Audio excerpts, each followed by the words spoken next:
Muy buenas tardes a todos, querido público de esta Filo Oaxaca, en su 40ª edición. Nos da muchísimo gusto ser parte de este quinto día de actividades y de tener ni más ni menos que a Ángeles Mastreta, una queridísima del público, leída y sobre todo consultada, y que si no me equivoco es su primera vez en esta feria, así que damos la bienvenida a Ángeles Mastreta, esta escritora de Puebla, que creo que esta vez nos está hablando desde México, pero con la que vamos a mantener una gran charla sobre su último libro, Yo Misma, que publica una antología de Seix Barral, un sello de Planeta, que está padrísimo y del que diremos muchísimas cosas. Bienvenida, Ángeles. Bien hallados, me da muchísimo gusto estar. Imagínense ustedes, sentir que estoy en Oaxaca, a punto de irme a los jugos del mercado y al quesito de hebra y a todas esas delicias. Nos va a faltar un poquito los colores de Oaxaca, el calorcito de Oaxaca, la gente de Oaxaca, el mezcal de Oaxaca, pero desde aquí un saludo muy, muy fuerte a todo el equipo de La Filo que ha hecho un gran esfuerzo por sacar esta edición adelante, que nos va a permitir también estar con un gran y numeroso público que nos sigue por estas pantallas, tanto de Planeta Libros como de Filo Oaxaca en Facebook. Ustedes pueden empezar ya a comentar, a hacer preguntas en los comentarios de Facebook, así que bienvenidas todas esas preguntas que le vamos a poder decir y pasar a Ángeles, con la que vamos a mantener esta conversación sobre un libro que tú, bueno, aquí en la portada pone antología. Yo no sé si es un poco autobiografía, tú lo defines como un cúmulo de reflexiones, de ideas, una conversación.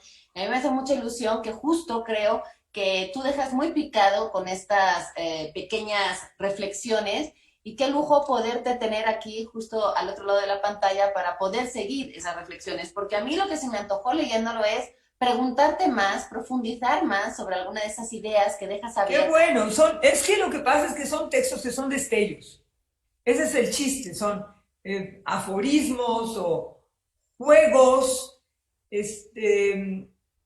pensamientos sueltos, ocurrencias, hay de todo, unos mejores que otros, hay de repente trozos de cosas mías que me gustó o que sé que le han gustado mucho a la gente, entonces las puse aunque fueran un poco más largas, como un guiño a los lectores. Es una conversación cortita, digamos, que la gente se puede llevar a su cama o a su rincón y tener una conversación que es lo que nos hace falta a todos, conversar en estos tiempos. Se habla mucho de la conversación y del arte de la conversación, del que luego querré platicar un poquito más, pero me gustaría primero preguntarte, ¿en qué momento de tu vida te llega este libro? ¿Cómo fue la escritura? Porque da la sensación de que te divertiste mucho haciéndolo, que te agarra en un momento feliz, de nostalgia, también como que intuí un poquito que había ahí una nostalgia al hablar del pasado y hacer un repaso de un montón de momentos y de personas en tu vida. ¿En qué momento de vida te llega, Ángeles, a ti la escritura de este libro? Este libro me llegó como un autorregalo de cumpleaños. Yo cumplí 70 años el año pasado. Acabo de cumplir 71 este año. Y, y entonces no terminé una novela que hubiera querido terminar, más bien como para compartir el cumpleaños. Y entonces yo sentí que tenía que compartir algo, hacer una celebración. Y dije, bueno, una celebración de la vida y sin duda de la memoria y de la vocación de futuro que yo tengo muy grande. Y asida, sobre todo, yo tengo una gran vocación de futuro que está asida a la vocación de juego y de pasión por lo que sucede que tengo desde que nací.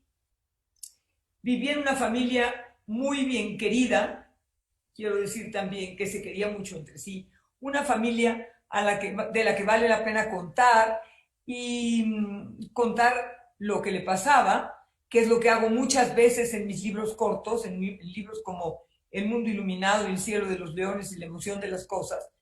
Pero también quería, o sea, hay muchas cosas que salieron de los libros, aforismos que escribí sin darme cuenta. Por ejemplo, hay muchísimas cosas que están sacadas de los libros, de trozos, de destellos que hay en los libros y que dicen de pronto, bueno, aquí hay una buena metáfora, aquí hay un aforismo, y estaba dentro de un texto como perdido. Entonces de ahí también salieron muchas cosas de este libro. Yo creo que esto de mi nostalgia por el pasado es más bien una pasión por hurgar en el pasado, que yo siempre les recomiendo a los lectores, porque hay muchos lectores que lo que quieren ser es escritores. Entonces, se los recomiendo como un modo para trabajar, como un método de trabajo. ¿Quién soy ahora? Pues quién he sido. ¿Qué quiero ser? Pues quién soy. Si me gusto, claro, si estoy contento conmigo mismo. Si estoy desesperado, pues lo que tengo que hacer es quién fui, ya no quiero ser igual. Yo la verdad he tenido la enorme fortuna de disfrutar mucho la vida. Tuve una infancia feliz, demasiado, no digo que fácil, pero cuidada. Y yo creo que una infancia feliz es como el sustento, a mí que me da por cultivar violetas, sé perfecto que el sustento de una planta es muy importante, no solo cuánto la riegas, sino en dónde está sembrada. Y, y creo que la infancia es un sustento importante. Por eso creo que quienes no tuvieron una infancia feliz, todos tenemos que trabajar en cómo fue nuestra infancia. Pero quienes no tuvieron una infancia feliz tienen que dejar resuelto eso. O lo tienen que resolver con la literatura. Siempre en las ferias, creo, la gente que acude a una feria muchas veces es gente que quiere escribir. Aunque no quiera ser escritora, ¿eh?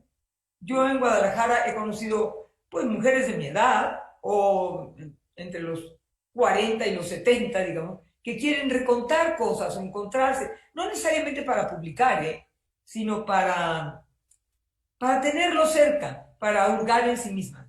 Entonces yo creo que es muy importante acudir primero a la infancia. Eso pasa mucho en yo misma, pasa una relación con la infancia, pero también con la primera juventud, que es una época muy bonita. Todas las historias que yo cuento, que yo escribí Arráncame la vida cuando tenía 32, que ahora la veo y digo, ¿cómo yo escribí esas cosas a los 32 y 33 años y 34, que es lo que dediqué? ¿Cómo hice? ¿Por qué sabía tanto? Sabía mucho de cosas que ahora no sé. Catalina Asensio tenía una contundencia para hablar, para discurrir, para mirar a los otros, de las que yo ya no sé si necesariamente sería capaz. Por eso fue tan bueno que lo escribiera en esa edad, ¿no? La referencia que hace Catalina cuando dice, yo había visto toros y vacas irse sobre, toros irse sobre las vacas, pero el pito parado de un señor no lo había visto nunca. Esa naturalidad, esa cosa lúdica que hay en la voz de Catalina Sánchez, ya no sé si soy capaz de recuperarla. Ahora tengo en mi cabeza y en mi obsesión a una mujer que tiene 90 años. Y esa mujer que tiene 90 años ve cerca de ella a una de 70, a una de 50, a una de 25. Y las va contando y las va descifrando. No sé bien cómo van a ser. Ojalá que me queden bien. Seguro que sí, porque si algo nos acostumbras es a tener unas lecturas siempre que yo siento que la gente te quiere muchísimo, se sienten muy identificados con tus textos, a pesar de que hablas mucho de tu familia, que ahora volveremos también a ese tema. El público de alguna forma te lee de una manera apasionada, sincera, ve en ti una voz muy amiga. ¿Cómo ha sido tu relación con el público? ¿Cómo lo es ahora que hay estas redes sociales con las que se puede mantener una conversación también con ¿Sabes qué ellos? me pasa? Que yo creo que lo pequeño, lo privado es universal.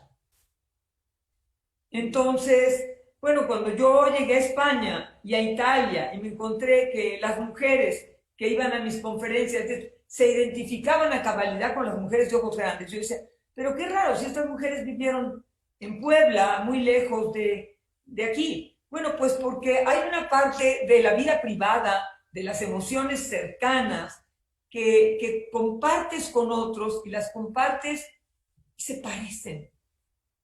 Entonces yo creo que eso es lo que he conseguido para mi fortuna, porque es un privilegio. No es una cosa que sabes cómo conseguir, es una cosa que te pasa, que he conseguido acercarme a mucha gente por fortuna, sentirme acompañada, y entre otras cosas porque también lo que hago es no tener miedo a hablar de mí. Y hay veces en que cuando escribí, por ejemplo, La emoción de las cosas o El cielo de las noches, y a usted no le da miedo, Me acuerdo que me preguntó un periodista en España, pero ¿no, a usted no le da pena hablar tanto de sí misma? Y le dije, pues no, porque cuando hablo de mí hablo con los otros, cuento cosas de los otros. Ahora está muy de moda una cosa que se llama la literatura de autoficción. Yo creo que yo en todos mis libros cortos, en todos mis libros de ensayos, pues lo que he hecho es literatura de autoficción. Cuento una historia, pero muchas veces en esa historia estoy yo. Creo que todo escritor está en todos sus libros. Mentira que no. Yo de repente, si en mi libro hay una brújula, pues digo, pues yo soy como brújula también. ¿Qué influencia tiene la brújula en quien la mira? Pasa por mí. Pero yo creo que es muy atractivo escribir desde uno, pero también contar una historia. Yo creo que la gente te agradece una fábula, te agradece una emoción, te agradece que, pues si los niños se duermen con cuentos, ¿por qué los adultos no? Totalmente. Y además hablas justo de un hecho, es basar tus escritos en tu vida. ¿Cómo ha sido esta indagación en ciertos personajes de tu vida? Hablas mucho de tu papá, evidentemente, y de un poco de descubrir ese misterio que siempre ha rodeado en tu vida, un papá que se murió cuando tú eras muy joven. ¿Qué has descubierto de ti, de tu familia? ¿Ha habido alguna sorpresa agradable, desagradable en esa indagación de Hay contar una sobre ti? sorpresa muy agradable. Yo digo que de repente la vida nos sorprende cuando ilumina una aventura esencial.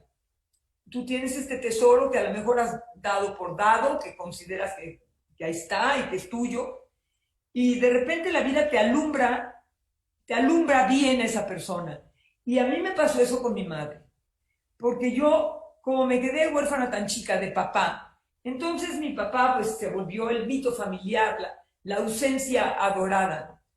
Cuando mi mamá, que se sintió, ¿qué te diré? Mi mamá se quedó joven, viuda muy joven, porque mi papá se murió en el 58, pero mi mamá tenía 46. Mi papá le llevaba 12 años. No, ahorita me puedo imaginar una mujer de 46, a veces está pensando en tener un hijo. Mi mamá tenía 5 y la mayor tenía 20. Entonces, y estábamos en una época en que queríamos todo, necesitábamos todo. Necesitábamos, sin duda, 3 de nosotros ya vivíamos en México, entonces necesitábamos quedarnos, tener dinero con el que quedarnos. Tuvimos que, por fortuna, trabajar muy jóvenes y encontrar felicidad en eso. Y bueno, mi mamá era parte de la familia, digamos. Se hermanó. Era mamá, era protectora, pero al mismo tiempo, pues para coincidir con sus hijos, para darnos gusto, tuvo que no darle gusto a su familia por completo, a su familia en Puebla, porque nosotros éramos raros, habíamos venido a otro mundo, desafiábamos. Yo, bueno, eso no lo sabía toda la familia, pero yo era una mujer sexualmente libre. Entonces eso mi mamá, pues lo asumía y no, pero lo acompañaba. Cuando terminamos la carrera nosotros y nos fuimos, mi mamá se metió a estudiar la prepa y luego a estudiar antropología y terminó la carrera de antropología. Cuando tenía mi edad, a mí no me asombra tanto que mi mamá haya estudiado antropología entre los 65 y los 70. Me asombra que haya hecho la preparatoria entre los 63 y los... ¿Cómo aprendes? Yo no hubiera podido. Física, matemáticas, ecuaciones, cosas que a mí me costó mucho trabajo aprender a los 17 años, no sé cómo mi mamá tuvo energía para aprenderlas a los 60. En esa edad, la vida me alumbró la aventura de tener esa mamá, la fortuna de tener esa mamá. Sí, bueno, qué tipa, esta era una mujer que era capaz de decirte cuando era chico, no, te estás portando muy desobediente, ya no te voy a querer. Eso ahorita una mamá, imposible, que si le dices eso a tus hijos, los traumas de por vida. Bueno, mi mamá era capaz de decirte, no, como te portaste mal ya no te voy a querer. Yo vivía aterrada, porque me parecía que mi mamá yo no quería que me dejara de querer, me daba terror. Pero mi hermana sí, y podía pasar una semana sin hablarse. Mi mamá le decía, no te quiero, y a mi hermano no le importaba. A mí sí, muchísimo. Pero esa mujer, cuando creció y nos entendió y decidió acompañarnos, decidió que para acompañarnos tenía que entender nuestro mundo. Y sobre todo, ella lo que quería es saber. Había vivido en un mundo en que no era lo lógico que las mujeres fueran a la universidad, entonces ella quiso cumplir con ese deseo. Es más, el día que se recibió, que fuimos a su examen, sus hijos y sus nietos, y que luego le hicimos una comida y luego vinieron unos mariachis, todo lo que tú quieras. A la mañana siguiente, como eso era en Puebla, y yo en Puebla vivía en casa de mi mamá, que ya no tenía casa, a la mañana siguiente, a la hora del desayuno, le dije, mamá, ¿estuviste contenta? Y me dijo, fue el día más feliz de mi vida. Entonces imagínate la sorpresa para una hija que cree que los 5 hijos de esa mujer han sido cada uno una enorme alegría y que nos recibiéramos nosotros era su júbilo.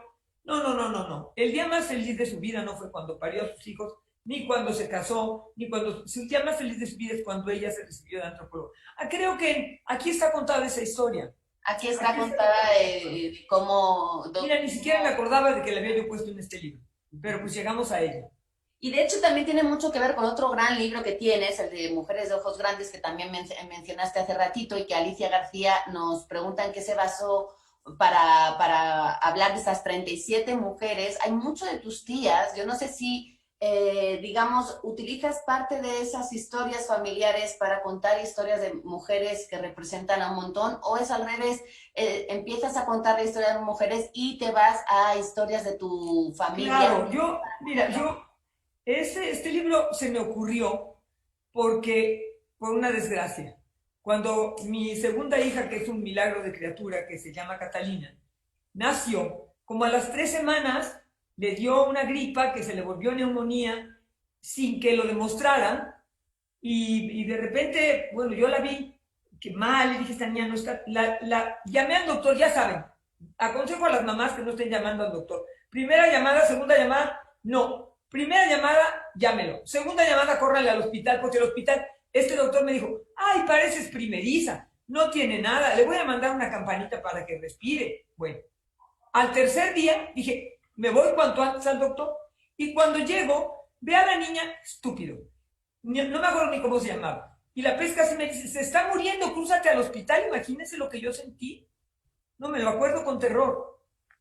Entonces, bueno, se llevaron a Catalina, la pusieron en terapia intensiva y me dijeron que no me podían decir si iba a vivir o si iba a morir en, bueno, las trágicas 74 horas, ¿verdad? 78, ¿no? ¿Cuántos son 3 días? Bueno, el caso es que en esos 3 días yo estuve varias veces a punto de enloquecer. Y yo entraba a un cuarto donde había muchas mamás, muchos niños y mamás que llevaban rosarios, estampitas, cosas, y yo no tenía nada que decirle a mi hija que fuera muy, muy religioso o no rezaba. Entonces me ponía sobre la cama, me ponía sobre ella, y un día dije, hija, tú no te puedes morir porque esa era mi segunda hija, yo me había ligado, y tú eres el final de una cadena. Yo ya no voy a tener más que esta hija. Entonces tú no te puedes morir, hija, porque hay una cadena de mujeres atrás de ti que han vivido diferente, que han dado sus batallas, para que tú puedas dar las tuyas. Entonces, bueno, yo inventé, por supuesto, mi cabeza y mis emociones inventaron cuando la niña se salvó, que las historias que yo le había contado, o por lo menos el haber dicho que tenía que vivir, había hecho que viviera. O sea, eso está contado creo que en México en el penúltimo capítulo del libro, pero en España en el último porque lo corregí. Entonces, la historia de esta mamá que lleva a su hija al doctor y cuando sale del hospital dice, vivió porque yo le conté estas historias. Entonces yo empecé a escribir Mujeres de Ojos Grandes y encontré que lo que yo tenía que contar eran muchas historias de mujeres excepcionales que no necesariamente eran mis parientes. En realidad hay alguna por ejemplo, empecé a contar mi mamá y su hermana, que es una mujer que se muere de cáncer. Hay esa historia de 2 hermanas que se quieren mucho, que son están como tramadas en una trenza y que... Pero luego la derivé a quién sabe dónde, ¿no? Es cierto que la mamá de la hermana de mi mamá se murió, pero ¿qué les pasó a ellas? ¿Qué se dijeron? Que todo, pues yo no sabía, porque yo era muy chica.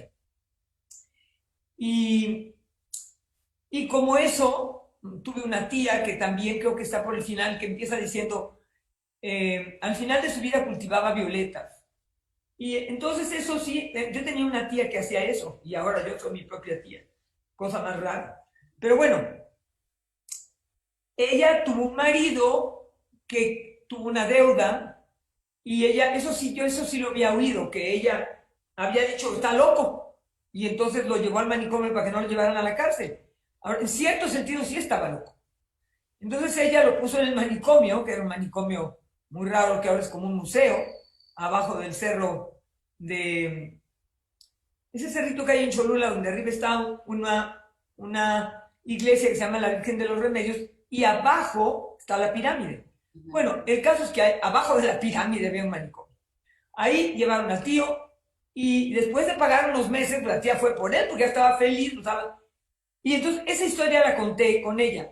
Pero muchísimas de las otras, hay muchas mujeres infieles, por ejemplo, muchas historias, no sé si llamarlas infieles, pero muchas mujeres eh, que que yo inventé que tuvieran vidas distintas. Creo que en cierto sentido ese es un libro anacrónico, porque eran historias que yo vivía a mi alrededor, o que yo veía, o que me pasaban, y que yo puse a suceder en los años 30, 40 y 50, antes de mí, porque yo estoy segura de que para que las mujeres que tuvimos las libertades que teníamos en los años 70, en los 20, 30 y 40 habían vivido mujeres, y 50 habían vivido mujeres excepcionales que sembraron, a lo mejor sin predicarlo, sin hacerse muy importantes, simplemente actuando de manera distinta, juguetona, libre, a pesar de vivir en mundos muy chiquitos o teniendo actos de libertad que eran inmensos a pesar de que ahora los veíamos chicos. Yo por eso siempre que veo a las chavas que tienen ahorita 20 años y que están fundando pues una cosa que ellas llaman el nuevo feminismo, yo digo, bueno, esa es una batalla que cuando yo tenía la edad de ellas, yo daba una batalla por la despenalización del aborto, que es una batalla como la que están dando ellas. Las mujeres de ojos grandes en los 20, 30 y 50 daban una batalla bastante más sorda y más acorralada. Y Y justo el feminismo creo que además ha sido una constante en tu vida y que eres una figura que defiende el feminismo, eres activista en ese sentido, ha sido muy... En tu familia ha habido mujeres, digamos, pioneras en muchas cosas o transgresoras dentro de su época. Ya me has contestado a cómo ves el feminismo ahora respecto a tu época, pero ¿cómo crees que la literatura puede abordar esos temas? ¿Cómo podemos poner nuestro granito de arena desde como lectores y como escritores para hacer un poco más de avance en ese camino del que todavía faltan muchos peldaños hay que pues recorrer? yo creo que diciéndolo, yo creo que lo que nos toca a los escritores en realidad es contar nuestra época y decir lo que pensamos de nuestra época y dar testimonio de nuestra época. Pero no dar testimonio, o sea, no es una obligación de un escritor ser un militante. Puede haber escritores militantes. Eh, en la marcha del 9 de marzo, del 8 de marzo, del domingo, yo fui con mi asistente, que es una criatura que está ahorita haciendo la primaria. Iba de mi mano a ver un mundo que ella no había ido nunca y no me quería soltar. O sea, ella veía a las chavitas enardecidas, y ella me decía, ¿y por qué están tan enojadas? Y yo le contesté, pues porque tú tuviste una infancia muy infeliz. Porque tú tuviste un marido que no se portó bien contigo. ¿Ellas están enojadas por mí? Pues sí, por mí, por ti, por ellas. Y están buscando otros caminos. Entonces, yo creo, cuando yo fui a esa marcha, yo decía, yo ya estoy un poco grande para haber venido caminando al Monumento de la Revolución desde el bosque de Chapultepec y de regreso. Porque fui un pedacito, fui en taxi, pero ya llegando a las cercanías del Monumento a la Revolución, pues ya tuve que ir a pie. Y de regreso, pues no había un solo taxi. Entonces caminamos de regreso desde el Monumento a la Revolución hasta la San Miguel Chapultepec.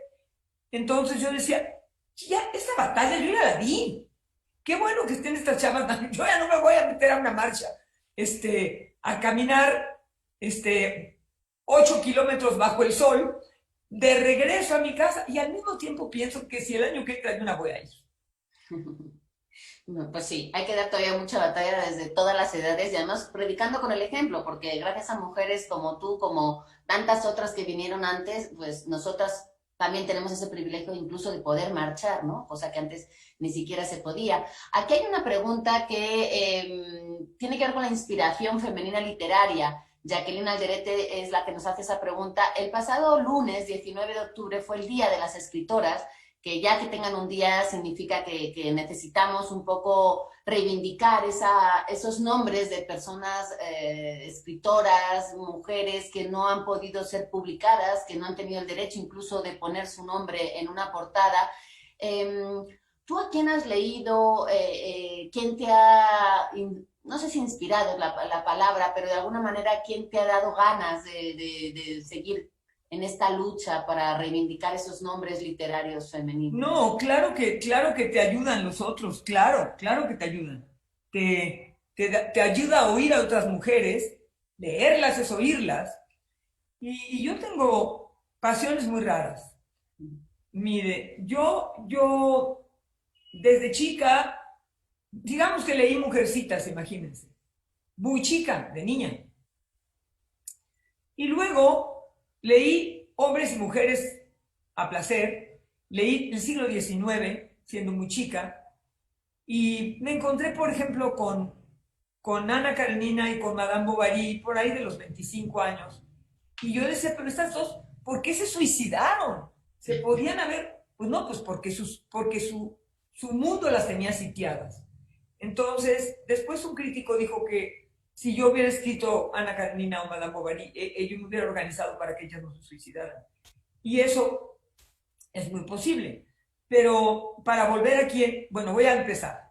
Primero voy a pedir una disculpa porque algunas escritoras hicieron un brindis el Día de las Escritoras. Yo no sabía que existía el Día de las Escritoras y tenía un Zoom con mis hermanos y uno tenía un problema. Total, se me hizo tarde, no llegué al brindis de las escritoras. Si alguna de ellas de casualidad está aquí, pues quiero disculparme por no haber ido al brindis. Y acabo de descubrir que existe el Día de las Escritoras. No sé qué pensar de este día. Tampoco sé qué pensar del Día de la Mujer. O sea, estoy muy perdida con los días. Pero sí sirven para, supongo que sirven para que se hable de eso. Yo tengo entre mis escritoras muy queridas, para empezar por épocas, a Sor Juana, que yo sé que Sor Juana es un lugar común y que la gente dice, pero miren, prueba ejemplo, arriba de mi escritorio está, y no está aquí, está las obras, la lírica de Sor Juana, mis anteojos rojos que son muy útiles, una lima de uñas que aprovecho para enmendarme las uñas cuando estoy, cuando tengo tiempo, no a medio Zoom, pero en una conversación. Entonces, este desorden, Sor Juana está en mitad de mi orden y en mitad de mi desorden. Yo tengo admiración por ella, por cómo encontraba las palabras y por el sinnúmero de palabras que a lo mejor ya no usamos y que ella usaba, porque se usaban en su época, pero que las puso ahí y las dejó como herencia. Entonces, y luego esas hacía unas rimas maravillosas. Bueno, no tengo para qué explicarles quién es Sor Juana ni qué hizo en la vida de tanta gente, pero en mí ha sido un peso desde muy chica, porque yo tenía una maestra de español en segundo de secundaria que nos hizo leer los sonetos de Sor Juana, ¿no? Feliciano me adora y le aborrezco, Lizardo me aborrece y yo le adoro. Y yo como cuando uno tiene 14 años, siempre tiene un novio uno que querría que fuera su novio y otro que quiere ser tu novio y tú no lo quieres, pasa a todo el mundo. Entonces imagínate que en lugar de un bolero, alguien te diga, Feliciano me adora y le aborrezco, Lizardo me aborrece y yo le adoro.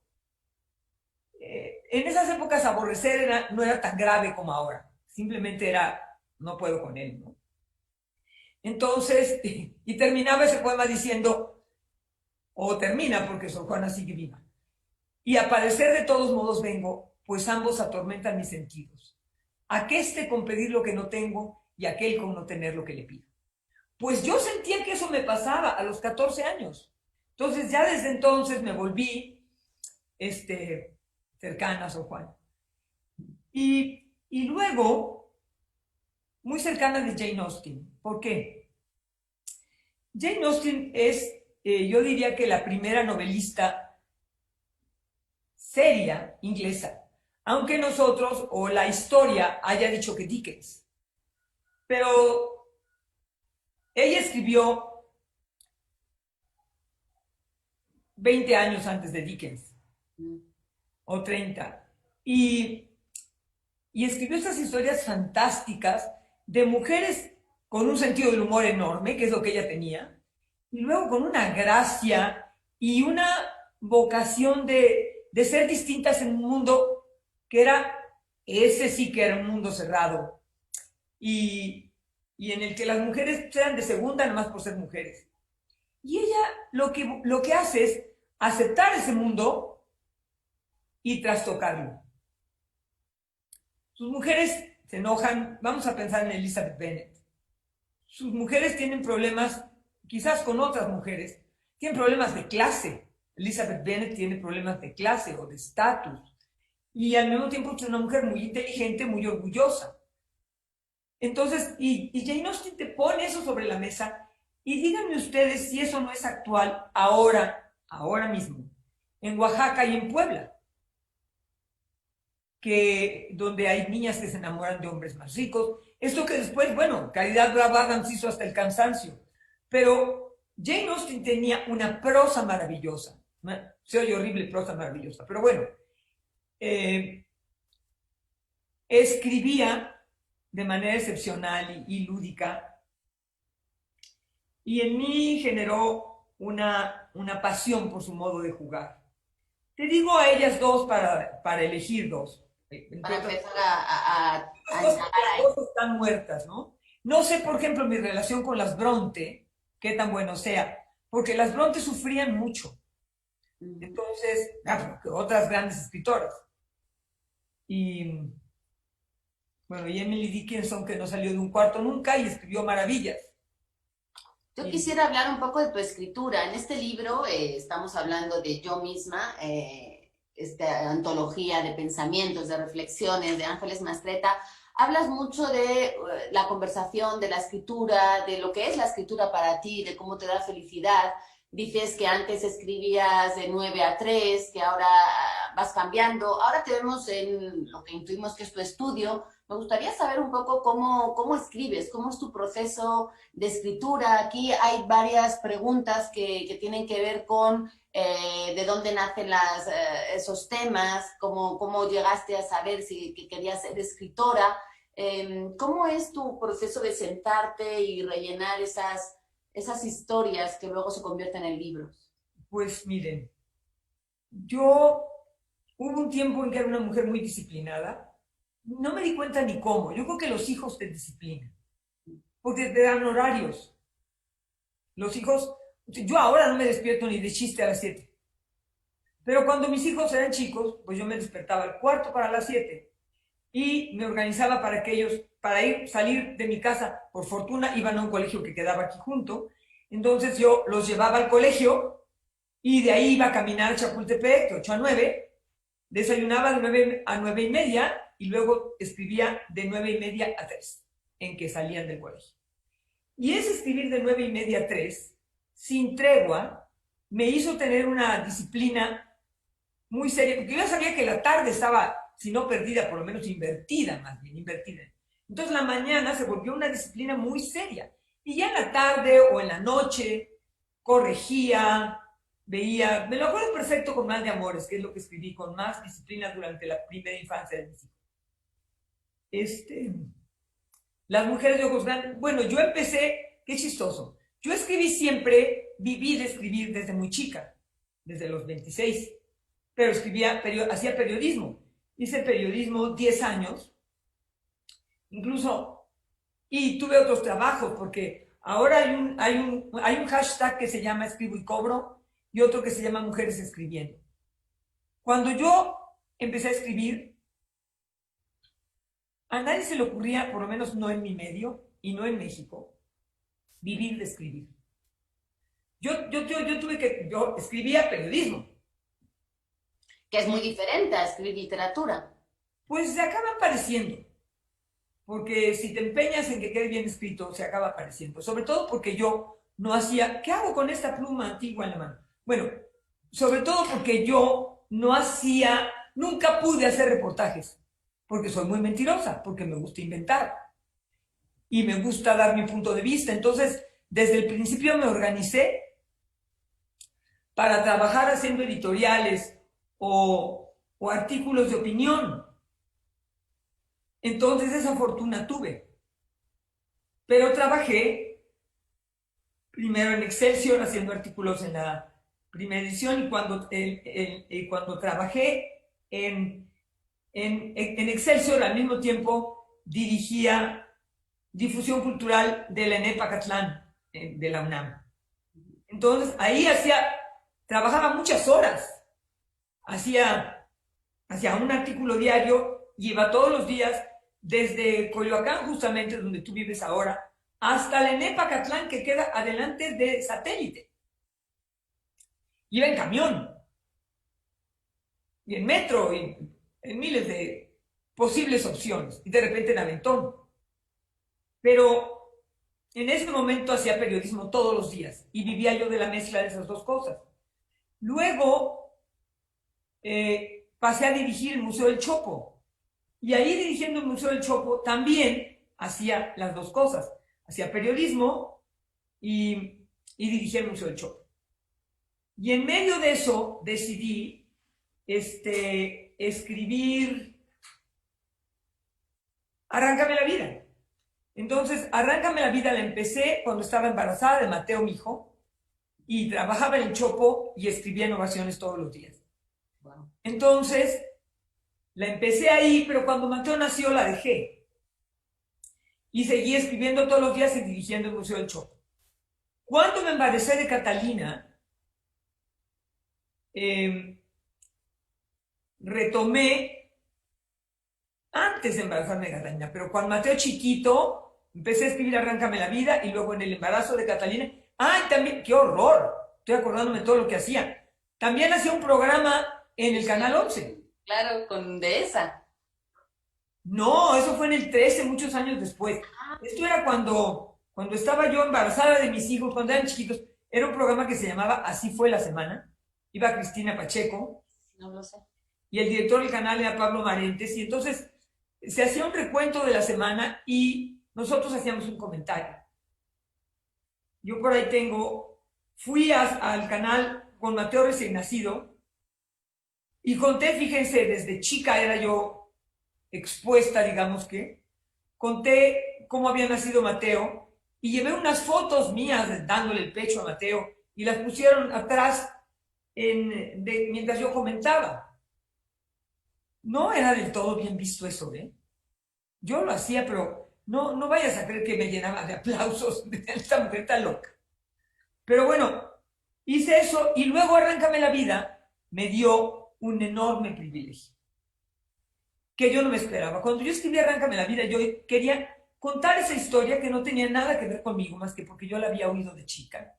Yo había crecido oyendo, a ver, voy a enderezar mi pantalla porque ya me aburrí de verme. Quiero ver si nada más te veo a ti en lugar de verme a mí.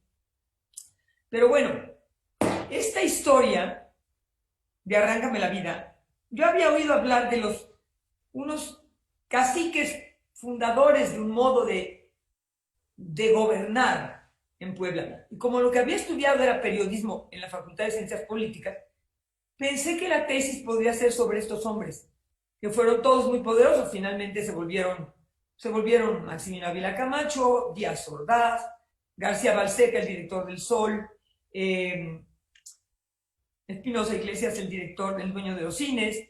Entonces, Jenkins era un grupo de poder del que yo quería hablar. Y claramente me di cuenta de que yo era escritora, de que no iba a hacer una tesis sobre ellos. Y entonces dije, voy a inventar a uno que los resuma. Y inventé a Asensio. Y como era inventado, pero estaba lleno de cosas que yo había oído, dije, ¿quién puede? Empecé a preguntar, y qué chispa, todavía fíjense, eran los 80s. Y yo preguntaba y me decían, de eso no hables.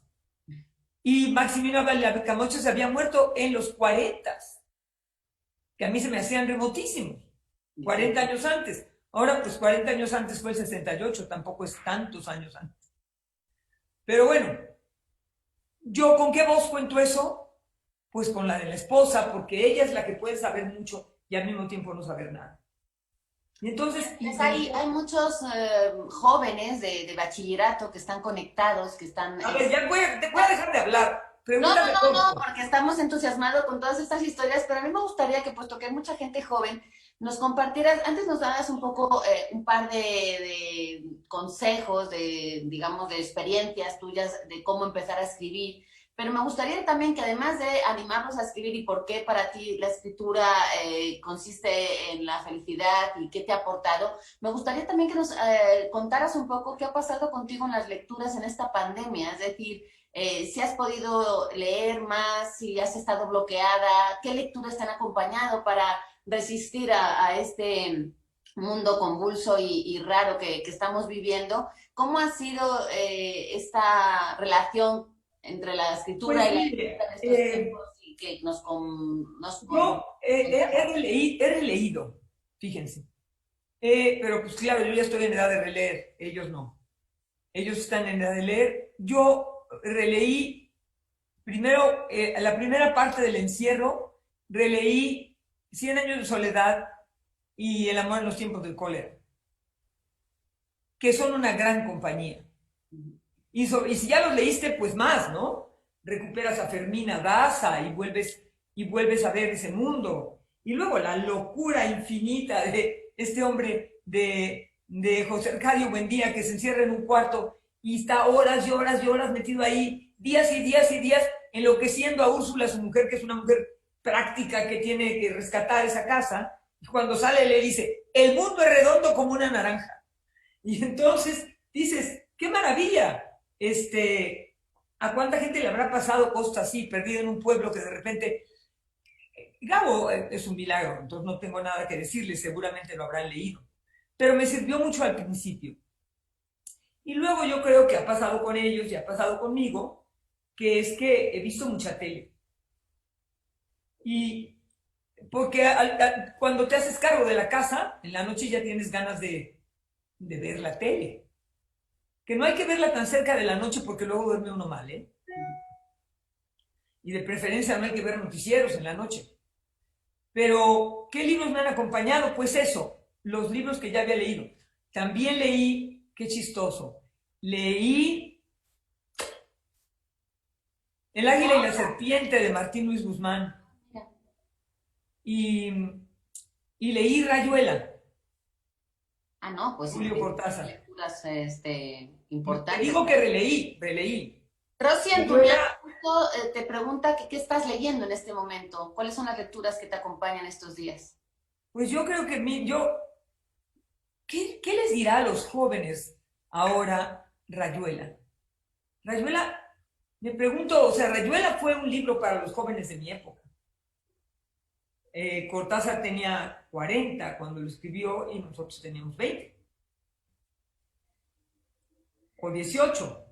No sé, me encantaría saber qué les dice Rayuela de Julio Cortázar a los A mí me costó mucho chavos de Rayuela ahora. de joven y lo tuve que dejar y retomar después, no era mi momento en ese instante, pero es cierto que es bonito el releer esos libros tan... Bueno, te voy a decir, Cortázar ahí hace ahí una cosa sexista con la que yo ahora no estoy de acuerdo. Él hizo una barbaridad, sería impensable hacer eso ahorita, impensable.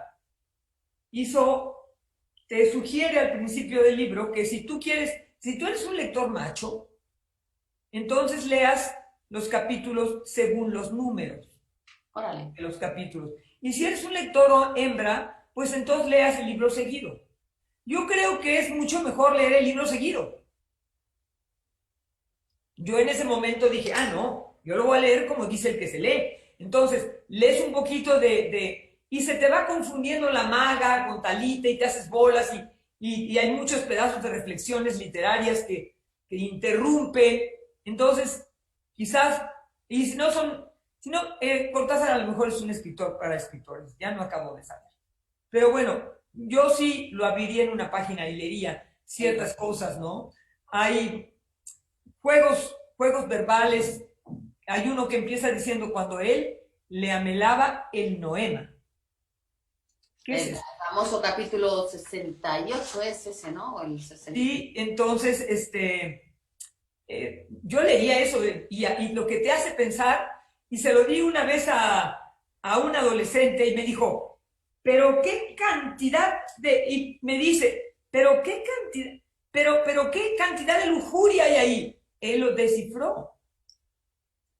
¿Qué cantidad de lujuria hay ahí? Como no era un lector, no entendió que era una lujuria fantástica.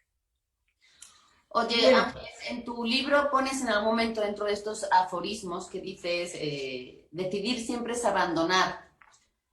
¿A qué has tenido que renunciar tú? ¿Has tenido decisiones difíciles que te han hecho ver un poco en ese momento para bueno, dónde? mira, en todo, o sea, tú decides vivir con alguien y no con alguien, o vivir con alguien y no vivir con alguienes, pues ahí abandonas a los alguienes, en caso de que...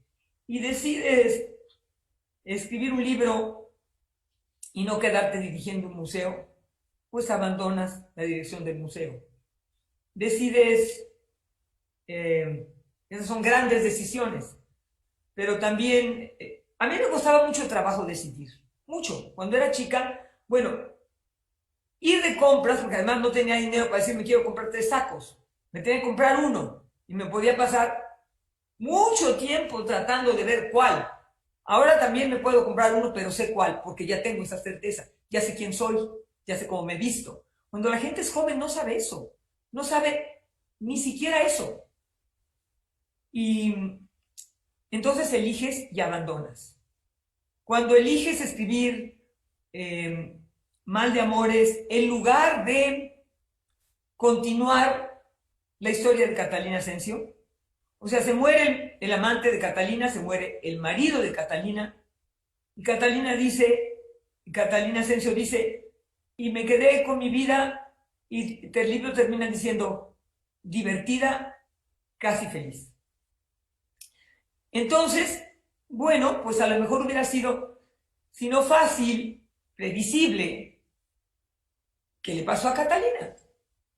A lo mejor si yo hubiera escrito un libro con qué le pasó a Catalina, pues igual le hubiera vendido mucho más rápido. Lo que pasa es que ella decidí abandonar a Catalina. Catalina era una voz que yo inventé para contar esa historia. Y yo tenía otra voz. Entonces lo que hice fue buscar esa voz. Y es la voz de las mujeres de ojos grandes. Es la voz narrativa con la que cuento Mujeres de ojos grandes y con la que luego conté Mal de Amores. Aquí en Yo misma también otro de los temas que yo veo muy recurrentes es el paso del tiempo. Hablas de la vejez, de la muerte, de las personas que ya no están, hablas un poquito del futuro, ¿no? Que es un tema muy, digamos, presente en esta edición Obsesivo en mi vida. Hablas de octubre, que evidentemente yo me puedo imaginar por qué octubre es un mes que para ti significa mucho, porque dices que es el mes de las promesas y de los sueños, pero también de los desafíos. Me gustaría Bueno, saber un porque poquito lo que también. pasa es que en octubre siempre cumplo años. Y Claro. cuando cumplí años 9 y 10, pues me iban a hacer una fiesta. Ahora cuando cumplí 70 y 71, bueno, pues mi fiesta fue regalarme yo misma y llevarla a la Feria de Guadalajara. Esto que estamos haciendo ahora, pues sigue siendo parte de mi fiesta. Por más que ella en lugar de estar cumpliendo 70, haya cumplido 71. Cosa que los chavos que nos están oyendo ahorita han de pensar, uy, a mí a eso, de aquí a que me pase. Y resulta, chicos, que pasa rapidísimo. Por eso es muy importante elegir bien. No equivocarse cuando uno elige y no tener miedo de corregir cuando uno elige. Porque esa es la otra. Es, si eliges una carrera y sientes que te equivocaste, Y tienes 20 años, tú dices, me equivoqué, ¿y ahora qué haré? Pues si estás seguro de que te equivocaste o segura de que te equivocaste, busca otro lugar. Hablando de este paso del tiempo y de lo que yo te decía de que te había notado nostálgica, revisando un poco el pasado, ¿extrañas algo, Ángeles, que te haga falta ahora, aparte de todas esas personas, por supuesto, que ya no están? Fíjate, cumplí 70 años y ya de repente digo, híjole, ya tengo más.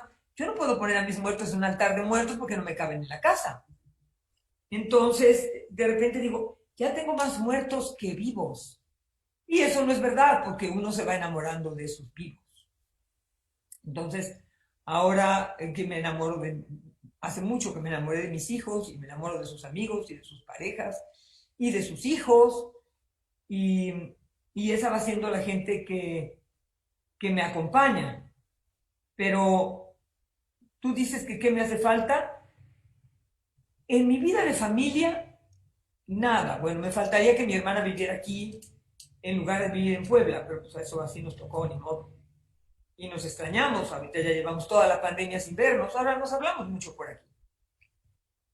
Eh, extraño la libertad que tengo ahora, fíjense qué chistoso, no la podía sentir a los 20. Y a lo mejor y tuve que hacer muchos desafíos para tenerla. Y ahora pues ya no me sirve tanto tenerla, porque, bueno, ahorita con la pandemia, aunque quisiera irme de viaje, no podría. Pero de chica tenía siempre muchas ganas de ir de viaje y nunca tenía con qué irme de viaje. Ah, extraño, sin duda extraño las fuerzas. Extraño que no fui cantante, que ahora ya sé que no era lo que debía haber hecho. Qué bueno que fui escritora y no cantante. A cantar a un escenario grande con Joaquín Sabina por ahí, Sí, pero ya era diversión. Es que lo que pasa es que,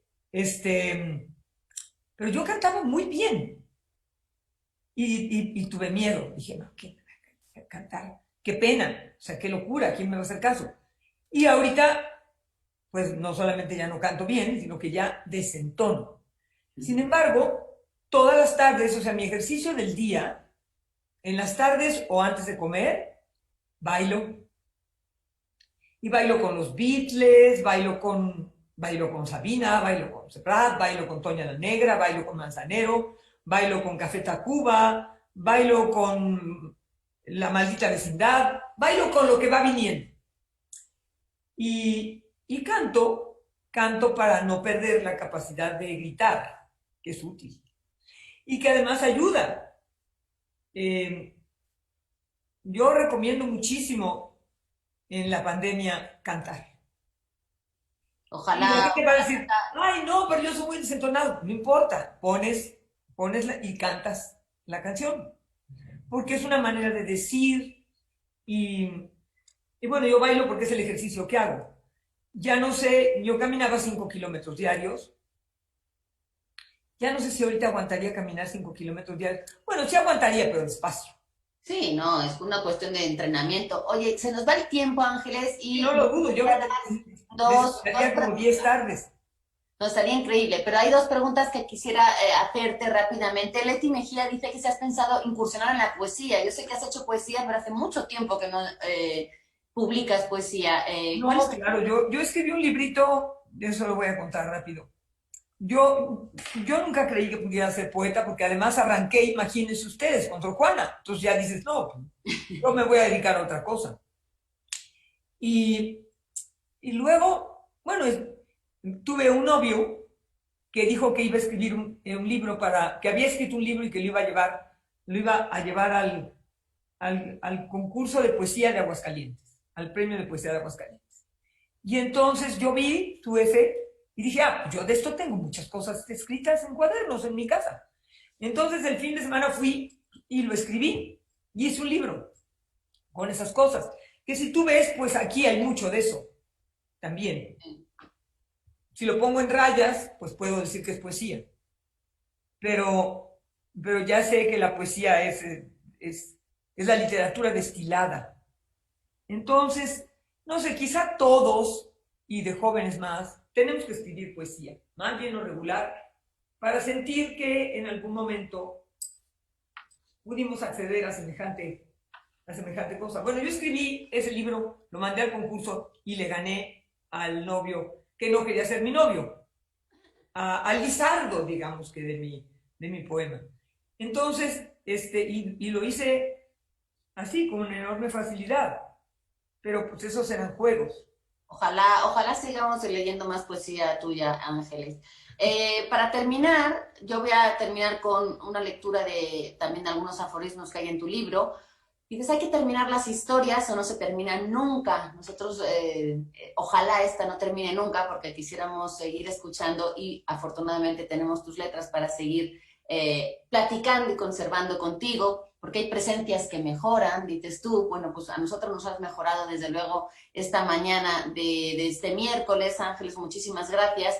Y luego terminas en un lado diciendo, somos lo que dejamos en los otros, lo que recuerdan de uno. A mí me gustaría que nos dijeras, para terminar esta charla, ¿qué te gustaría que recordáramos de ti? ¿Qué te gustaría que Ángeles Mastretta significara en este universo literario? Yo apelo a la alegría, mira.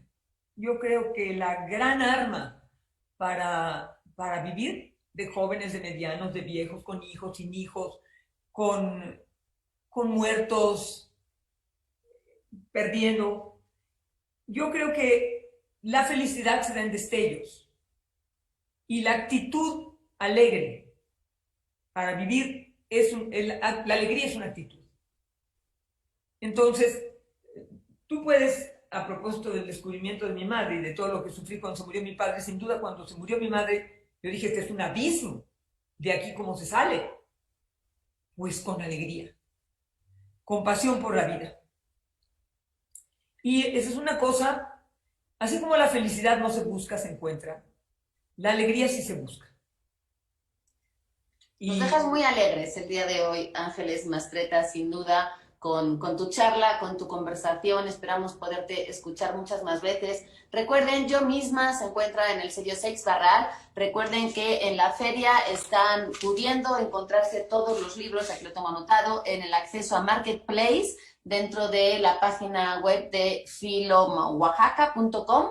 Ahí pueden encontrar, pues, no solamente Yo misma, por supuesto, Mal de Amores, El mundo iluminado, La emoción de las cosas, Arráncame la vida, Mujeres de ojos grandes, y descubrir toda la literatura y releer también esas historias de Ángeles Mastretta, a la que esperamos seguir leyendo muchos más años. Ángeles, muchísimas gracias por estar hoy con nosotros aquí en Filo Oaxaca y por regalarnos esta hora de conversación.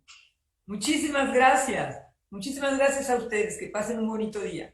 Gracias, Lara. Gracias a todos por seguirnos en esta transmisión por Facebook. Gracias a todos los que estuvieron participando con nosotros. Los dejamos con la siguiente presentación, con Plaqueta y con Andonela y con más de Planeta Libros. Así que muchísimas gracias por acompañarnos. Y bueno, recuerden, este libro está en ese marketplace de la Filo Oaxaca. Gracias a todos.